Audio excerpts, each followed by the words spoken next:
мені қатыстырған жоқ. Неге қатыстырған жоқ? Потому что мен хиджабтамын. Хиджабтан шықпайсың. Харам мен халалды ажыратамайтын қоғам болдық. Кеше өздеріңіз білесіздер, орамал таққан бір қарындасымыз соңғы қоңырауға қатыса алмай өзінің мектепте күтіп тұрды. Ал құрдастары болса, өздерінің соңғы қоңырау кешін өткізіп, өздерінің мәңгі естеліктеріне қалды.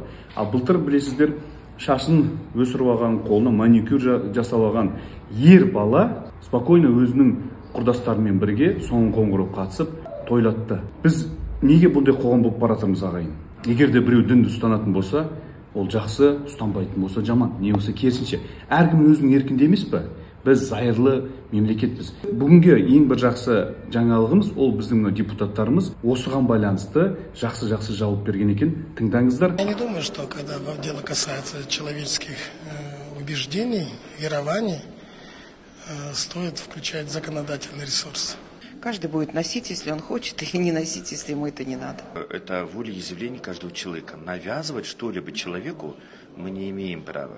Чтобы заставлять, например, запрещать, они должны сами понимать. Потому что все время запрещать, наверное, вопрос, проблему не решить. Біреуде крестик болуы мүмкін, біреуде кітап болуы мүмкін, біреуде басқа дүние болуы мүмкін. Ондай белгілеріне қарап, бізде шектеу ол біздің ата заңымызға қайшы болып табылады. Әрқашанда осы Май Қазақ баракшасымен бірге болыңыздар. Біз зайырлы мемлекет болайық, әркім өзінің қалаған дінін ұстансын. Ең бастысы бір-біріміздің құқығымызға кірмейік, ағайын.